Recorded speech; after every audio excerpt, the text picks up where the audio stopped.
Hello friends, सत श्री अकाल, आदाब, नमस्ते, welcome back to our channel Ilahi reaction. आज अपने चैनल पर लेकर हम बहुत इंटरेस्टिंग वीडियो पर रिएक्शन, तो इसमें हम रिएक्ट करने वाले हैं European Union backs Pakistan position on Kashmir issue. तो आजकल जो कश्मीर इशू है ना, वो भी बहुत ज्यादा उठा हुआ है यार। मतलब ये टाइम चल रहा है कि किसी और चीजों का, ईरान इजराइल वॉर चल रही है जहाँ पे अमेरिका भी बीच में इन्वॉल्व है, बट हम बात कर रहे हैं कश्मीर की। जब ट्रंप ने आना भी था तब भी उसने कहा था कि हम आके कश्मीर के इशू के बारे में बात करेंगे, और यही सब आज की वीडियो के अंदर भी सुनने को मिलेगा। देखते हैं वीडियो में क्या कुछ खास है, फिर इसके बारे में बात करेंगे। यूरोपियन यूनियन के कमेंट आए हैं कश्मीर के ऊपर, पाकिस्तान के कॉन्टेक्स्ट में, उसके ऊपर बात करेंगे। यूरोपियन यूनियन का एक बयान आता है साहब, ये क्यों आता है? यूरोपियन कमीशन की जो डेप्यूटी है काजा कल्लास, वो इस्लामाबाद के टूर पे आती है। ओके। जी हाँ, पाकिस्तान के टूर पर, और इसी बातचीत के दौरान जम्मू कश्मीर का मसला उठाया जाता है। अब ये पाकिस्तान और यूरोपियन यूनियन की 9th स्ट्रेटजिक टॉक्स थी, और इसके बाद एक जॉइंट स्टेटमेंट कहा जाता है। इस जॉइंट स्टेटमेंट की अंदर कई बातें ऐसी हैं जो इंडिया को नागवार गुजर सकती हैं। हालांकि काजा कल्लास ने पहले शहबाज शरीफ और बाद में असीम मुनीर से भी मुलाकात की। अब यहां पर कई पॉइंट्स हैं जॉइंट डिक्लेरेशन के अंदर। पॉइंट नंबर 11 क्या कहता है? पॉइंट नंबर 11 कहता है कि पाकिस्तान ने जम्मू कश्मीर के मुद्दे पर इंफॉर्मेशन दी। यूरोपियन यूनियन के जो रिप्रेजेंटेटिव थे, उन्होंने यूक्रेन के खिलाफ रशिया की जो वॉर है उसके बारे में इंफॉर्मेशन दी। दोनों ने कहा कि दोनों पक्षों के, यानी कि ईयू कहता है कि दोनों पक्षों को, पाकिस्तान और यानी कि रशिया यूक्रेन भी, उनको यूनाइटेड नेशन के चार्टर के जो प्रिंसिपल हैं, बातचीत से और डिप्लोमेसी के माध्यम से शांतिपूर्ण तरीके से सॉल्यूशन खोजना चाहिए। अब कश्मीर के ऊपर यूनाइटेड नेशन की बात कही है। यहाँ पर भारत ने शायद इसको एक किस्म से आपत्तिजनक माना है। एक्सपर्ट्स का मानना है कि इस लैंग्वेज को एक्सेप्ट करके ईयू ये मान लेता है कि जम्मू और कश्मीर एक इंटरनेशनल इशू है, जो इंडिया नहीं मानता है। इंडिया कहता है कि एक बायलैटरल मुद्दा है, लेकिन पाकिस्तान कहता है कि ये इंटरनेशनल मुद्दा है और इसको यूनाइटेड नेशन के द्वारा सॉल्व किया जाना चाहिए। अच्छा। तो अगर यूएन का स्टेटमेंट देखोगे तो उनका ये कहना है कि रशियन यूक्रेन डिस्प्यूट और कश्मीर डिस्प्यूट यूनाइटेड नेशन के प्रिंसिपल के अनुसार बातचीत और डिप्लोमेसी के माध्यम से सुलझाना चाहिए। अब भारत का रुख ये है कि कश्मीर भारत का हिस्सा है, जिसमें पीओके भी है, और जबकि यूरोपियन यूनियन जम्मू कश्मीर को एक ऐसा कॉन्फ्लिक्ट मान रहा है जो इंटरनेशनल कॉन्फ्लिक्ट है, और जिसको इंटरनेशनल कॉन्फ्लिक्ट में यूनाइटेड नेशन के अनुसार इसको सॉल्व करना चाहिए, और इंडिया उसको अंदर लाने के चक्कर में नहीं रहता। अब ये क्या कहा जाए, अल्टीमेटली ईयू की ये जो भूमिका है, ये थोड़ी सी यहाँ पर भारत को नागवार गुजरती हुई नजर आ रही है। नमस्कार, आज हम बात करने वाले हैं पाकिस्तान और ईयू के बारे में। आखिर क्यों पाकिस्तान और ईयू का ये समझौता भारत के लिए एक बड़ा चिंता विषय बन रहा है, और जिस प्रकार से ईयू ने बयान दिए हैं, इससे ये लग रहा है कि भैया जो यूरोपियन यूनियन है वो पाकिस्तान की तरफ ज्यादा झुकाव रख रहा है, जबकि अभी हमारे यानी कि इंडिया और ईयू के बीच में mother of all deal sign हुई थी। आखिर पूरा मामला क्या हो जाता है, क्यों ऐसा कहा जा रहा है, तो चलिए इसी के बारे में बातचीत कर लेते हैं, और मीटिंग किसके किसके बीच में हुई है तो ये भी देख लेते हैं। तो यहाँ पर खबर हो जाती है कि पाकिस्तान को रक्षा का अधिकार है, यानी कि ईयू ने डायरेक्टली ये नहीं बोला है कि हम किससे रक्षा के लिए बात कर रहे हैं। इस पूरे मामले को शॉर्ट करने के लिए, या एक तरीके से कह लो बैलेंस अप्रोच अपनाने के लिए, उन्होंने कह दिया कि हम तो कह रहे हैं कि जो पाकिस्तान है वो हर किसी से अपने रक्षा का अधिकारी हो जाता है, चाहे वो अफगानिस्तान ही क्यों ना हो जाए। तो इस तरीके से मामले को सेटल डाउन करने का प्रयास किया है। लेकिन डायरेक्टली अगर मैं बात करूं कि इंडिया के ऊपर क्या ये टॉन्ट कसा गया था, इंडिया को लेकर के कहा गया था, तो इंडिया का नाम बीच में शामिल ऐसे नहीं किया गया है। चलिए अब आगे आ जाते हैं, इससे इंडिया को क्या नुकसान हो सकता सकते हैं और क्यों यहाँ पर ये कहा जा रहा है, भले ही इंडिया को नाम ना लिया गया हो लेकिन टारगेट यहाँ पर इंडिया था। चलो यहाँ पर देखते हैं एक tweet ministry of foreign affairs of Pakistan का, जिसने लिखा कि भैया डिप्टी प्राइम मिनिस्टर जो कि फॉरेन मिनिस्टर भी होते हैं सीनेटर मोहम्मद इशाक डार, ठीक है, इन्होंने मीटिंग करी है ईयू के HR VP miss Kajla Khalsa से और इसके साथ इस्लामाबाद में आज इनकी मीटिंग हेल्ड हुई थी जिसमें बहुत बड़ी बड़ी इंपॉर्टेंट चीजें सामने निकल करके आई हैं। और इसी मीटिंग के बाद ये जो बयान आया था जिसने पूरी सनसनी फैला दी कि आखिर क्या इंडिया की जो मदर ऑफ ऑल डील्स है वो इस डील के आगे छोटी पड़ जाएगी, क्या ये इंडिया की कूटनीतिक हार बनकर के सामने आएगी, और वो भी हम हार किससे रहे हैं, पाकिस्तान से। तो क्या ऐसा हो सकता है, तो चलिए इसको समझ लेते हैं, आगे आ जाते हैं। तो ये पूरी न्यूज हर जगह चर्चा में चल रही थी that EU high representative for foreign affairs to visit Pakistan tomorrow, EU strategic vision a foundation for deeper Pakistan EU political ties. तो यहाँ पर जो यूरोपियन यूनियन है और आपका जो पाकिस्तान है, इन दोनों के बीच में पॉलिटिकल टाइज भी हमारी बहुत ही ज्यादा स्ट्रांग होती जा रही है डे बाय डे। लेकिन यहाँ पर जिस तरीके से निशाना साधा गया है, और बात कर लेते हैं जो अफगानिस्तान का मुद्दा उठाया गया है।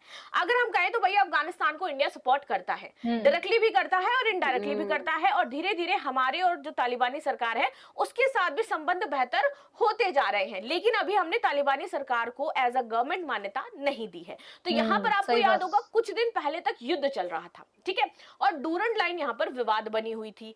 अब अगर इस डूरंड लाइन को ईयू कहता है, मान्यता दे देता है, तो हमारे ये पर्सनल क्लैश उत्पन्न हो जाएंगे ईयू के साथ, और इससे हमारी जो डील हुई है ना वो इफेक्ट हो सकती है, और इससे इंडिया की जो इकोनॉमी है उस पर असर पड़ता हुआ नजर आएगा।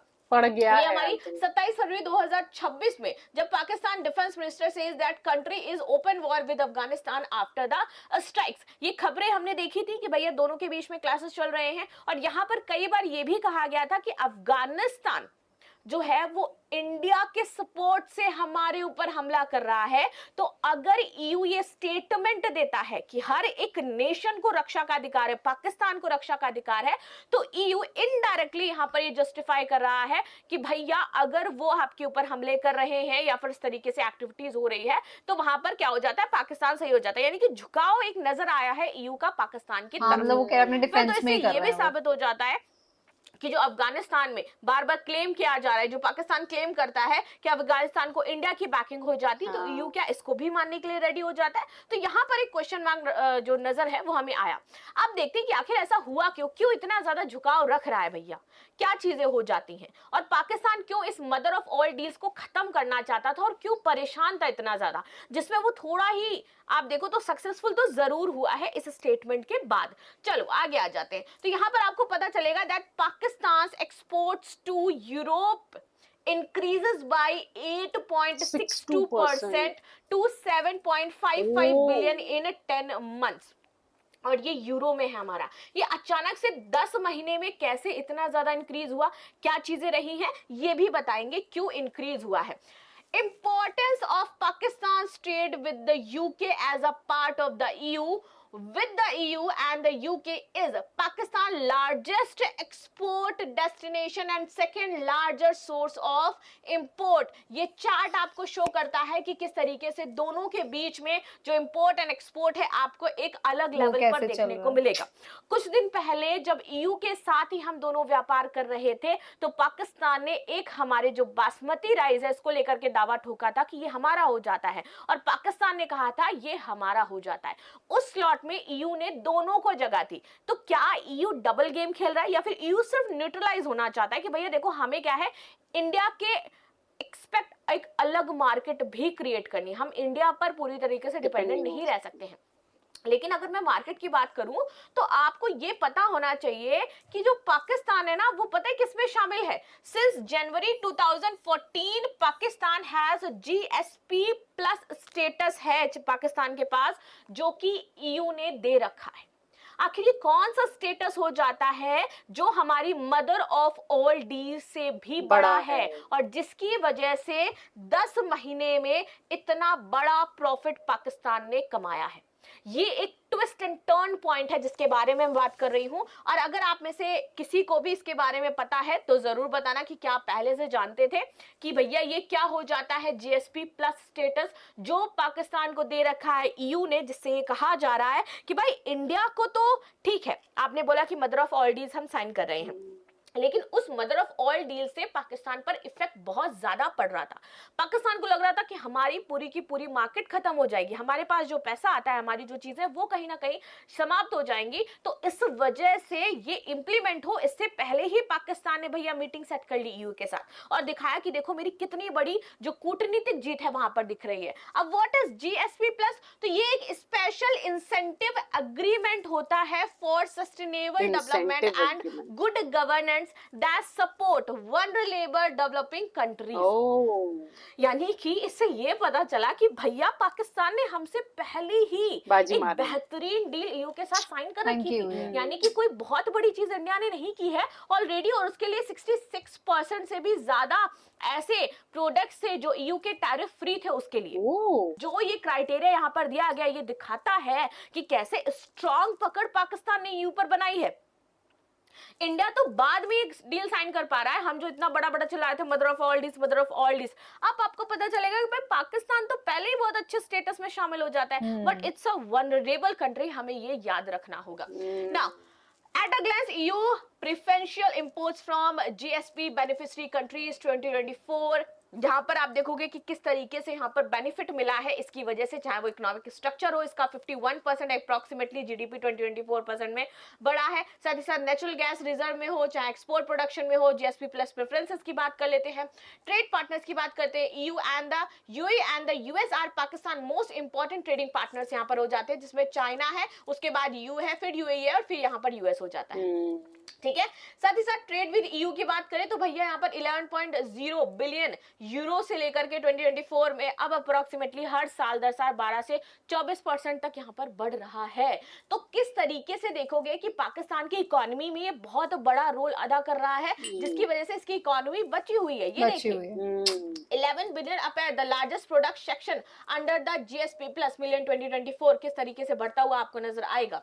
तो एक तरफ आप इंडिया के साथ mother of all deal sign करते हो, इंडिया को सपोर्ट करते हो, दूसरी तरफ जब आप वहां पर विजिट करने जाते हो तो आप इस तरीके की एक सिचुएशन क्रिएट करके आते हो। तो अब क्वेश्चन मार्क ये हो जाता है कि क्या ये इंडिया की बड़ी कूटनीतिक हार हो जाती है या फिर ये पाकिस्तान की एक बड़ी कूटनीतिक जीत हो जाती है, और इससे भारत को अब क्या सीख लेनी चाहिए, भारत को क्या करना चाहिए। क्योंकि हम लोग तो मदर ऑफ ऑल डील्स के नाम पर बहुत ज्यादा खुश थे कि बहुत अच्छा हो रहा है, लेकिन ये जो सिनेरियो अभी बना है, जिस तरीके से बातें निकल करके आई हैं, कल को अगर यूएन में पाकिस्तान मुद्दा उठाता है, राइट, भारत से रिलेटेड, कश्मीर से रिलेटेड, तो क्या ईयू का झुकाव पाकिस्तान की तरफ होगा या फिर वो भारत के लिए खड़ा होगा? ये सबसे बड़ा प्रश्न चिन्ह है, क्योंकि हम तो कह रहे थे कि स्ट्रैटेजिक पार्टनरशिप हमारी डेवलप होगी। अगर मुद्दा आ जाता है कभी कश्मीर का, चाहे वो आप देख लो पाकिस्तान के आतंकवाद का, तो ईयू इंडिया का सपोर्ट करेगा। लेकिन जिस तरीके से झुकाव नजर आया, जिस तरीके से बातें कही गई हैं, उससे तो ये लग रहा है कि शायद यूएन में भी ईयू का झुकाव जो है वो न्यूट्रल रहेगा, ना वो इंडिया की तरफ होगा ना वो पाकिस्तान की तरफ होगा। तो इस तरीके से हमारे डील साइन करने या स्ट्रैटेजिक पार्टनरशिप का कोई बहुत ज्यादा मतलब निकल करके आया नहीं। आज की जो वीडियो थी उसमें हम बहुत शॉक हुए यूरोपियन यूनियन का सारा स्टेटस देख के। मतलब यूरोपियन यूनियन जो है वो समझ नहीं आ रहा कि वो पाकिस्तान की तरफ झुकी हुई है, वो सच में उनकी तरफ बायस है, या फिर वो एक न्यूट्रल गेम खेल रही है। जैसे कि वो इंडिया के साथ भी है, वो अपने रिलेशन उनके साथ भी ठीक रख रहे हैं और उनको पाकिस्तान के साथ भी ठीक रखने हैं, मतलब उनकी वहां भी कोई दुश्मनी नहीं है। ये भी हो सकता है, और मुझे मतलब 60-70% चांसेस इसी के ही लग रहे हैं। बट जहां हमने देखा कि वो पाकिस्तान को ज्यादा फेवर कर रहे हैं, मतलब कोई भी चीज हो तो वो पाकिस्तान के साथ ज्यादा वो कर रहे हैं, तो हो सकता है कि वो कहीं ना कहीं उनके लिए बायस हो। बट आज की वीडियो काफी शॉकिंग थी। आई थिंक ईयू जो है वो बहुत स्मार्ट कॉन्सेप्ट के साथ काम कर रहा है। वो दोनों देशों के साथ न्यूट्रल तो चल रहा है, पर कहीं ना कहीं ये दिखाई दे रहा है कि अगर कभी इन फ्यूचर आतंकवाद के बारे में बात हुई या अफगानिस्तान का मुद्दा कभी उठा, तो डेफिनेटली पाकिस्तान का पलड़ा भारी दिखाई दे रहा है। क्योंकि जिस तरीके से हम सब जानते हैं कि इंडिया के रिलेशन जो है वो अफगानिस्तान के साथ अच्छे हैं, और कहीं ना कहीं ईयू इस बात को समझता है, और वो अब कभी भी भी अगर इस टॉपिक के ऊपर बात होगी तो डेफिनेटली पाकिस्तान का साथ देकर वो इस डील को दूसरी तरफ भी मोल्ड कर सकते हैं कि अगर वो कश्मीर का मुद्दा उठाते हैं तो डेफिनेटली कहीं ना कहीं इंडिया को इसका बहुत बड़ा नुकसान भी हो सकता है। सो लेट्स सी, देखते हैं इन फ्यूचर में ईयू जो है वो क्या इस तरीके से न्यूट्रल गेम ही खेलते रहेंगे या वो कभी पाकिस्तान की तरफ पूरी तरीके से भी जा सकते हैं। सो हमें आज की वीडियो काफी ज्यादा नॉलेजेबल लगी। इस वीडियो को लाइक और शेयर करना, चैनल को सब्सक्राइब करना मत भूलिएगा। और हम मिलेंगे एक नई वीडियो में, तब तक के लिए ओके Okay, bye. बाय।